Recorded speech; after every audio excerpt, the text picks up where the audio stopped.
मित्रों, आप सभी ने भगवान कृष्ण से जुड़ी कई कथाएं सुनी होंगी और ये भी जानते होंगे कि उन्होंने इस अवतार में कई पापियों का वध कर उनका उद्धार किया था। वहीं कई लोगों को वरदान देकर कृतार्थ भी किया था। इसके अलावा आप ये भी जानते होंगे कि महाभारत युद्ध के बाद सोते हुए पांडव पुत्रों का वध करने और उत्तरा के गर्भ पर ब्रह्मास्त्र छोड़ने के अपराध के लिए भी श्री कृष्ण ने अश्वत्थामा को श्रुति के अंत तक भटकते रहने का श्राप दिया था। लेकिन आज हम आपको भगवान श्री कृष्ण के द्वारा दिए गए एक ऐसे श्राप की कथा बताने जा रहे हैं जिसमें श्री कृष्ण ने अपने ही पुत्र को कोढ़ी हो जाने का श्राप दिया था। अगर आपने इस प्रसंग के बारे में नहीं सुना तो आइए आज मिलकर जानते हैं कि श्री कृष्ण के पुत्र ने ऐसा कौन सा अधर्म किया था जिसकी वजह से उन्हें भगवान श्री कृष्ण द्वारा ऐसा श्राप मिला। भविष्य पुराण, स्कंद पुराण और वराह पुराण में इस बात का उल्लेख मिलता है कि श्री कृष्ण ने स्वयं अपने पुत्र सांबा को कोढ़ी होने का श्राप दिया था। पुराणों में वर्णित कथा के अनुसार भगवान श्री कृष्ण के 8 रानियां थीं, जिनमें से एक निषादराज जामवंत की पुत्री जामवंती थी। जामवंत उन गिने चुने पौराणिक पात्रों में से एक है जो रामायण और महाभारत दोनों काल में मौजूद थे। पुराणों के अनुसार एक बार एक दिव्य मणि को हासिल करने के लिए भगवान श्री कृष्ण और जामवंत ने 28 दिनों तक महाभयंकर युद्ध चला था और अंत में युद्ध के दौरान जब जामवंत ने कृष्ण के विष्णु स्वरूप को पहचान लिया तब उन्होंने मणि समेत अपनी पुत्री जामवंती का हाथ भी उन्हें सौंप दिया। कृष्ण और जामवंती के पुत्र का ही नाम सांबा था, जिसे संस्कृत में संब कहा गया। यह इतना सुंदर था कि कृष्ण की कई छोटी रानियां भी उसके प्रति आकर्षित रहती थीं।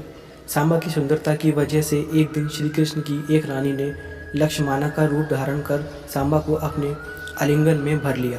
भगवान श्री कृष्ण ने अपनी दिव्य दृष्टि से अपने पुत्र और रानी के इस कृत्य को जान लिया और श्री कृष्ण इस पर क्रोधित हो गए।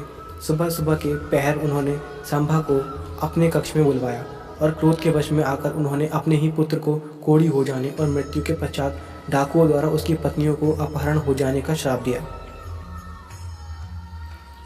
पिता के द्वारा दिए गए श्राप को सांबा चिंतित हो उठा और उसने भगवान श्री कृष्ण से क्षमा मांगते हुए कहा, पिताश्री, इसमें मेरी कोई गलती नहीं है। रात्रि के अंधेरे में मैं उन्हें पहचान नहीं पाया और उन्हें अपनी पत्नी समझकर ही मैंने उनके संग आलिंगन किया।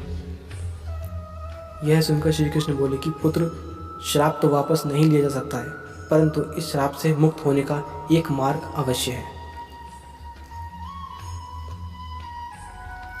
तब सांबा बोला, पिताजी, कृपया कर मुझे वह मार्ग बताइए।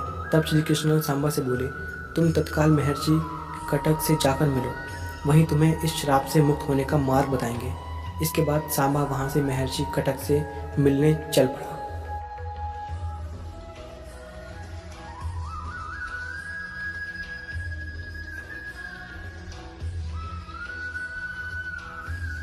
फिर कुछ दिन बाद महर्षि कटक के वहां पहुंचकर सांबा ने उनसे श्री कृष्ण द्वारा दिए गए श्राप से मुक्त होने का मार्ग पूछा। तब महर्षि कटक ने कोढ़ से मुक्ति पाने हेतु सूर्य देव की घोर आराधना करने के लिए कहा। तब सांबा ने चंद्रभागा नदी के किनारे मित्रवन में सूर्य देव का मंदिर बनवाया और 12 वर्षों तक उन्होंने सूर्य देव की कड़ी तपस्या की। कहते हैं कि सूर्य देव से सांबा की तपस्या से प्रसन्न होकर उसे कोढ़ से मुक्ति पाने के चंद्रभागा नदी में स्नान करने को कहा।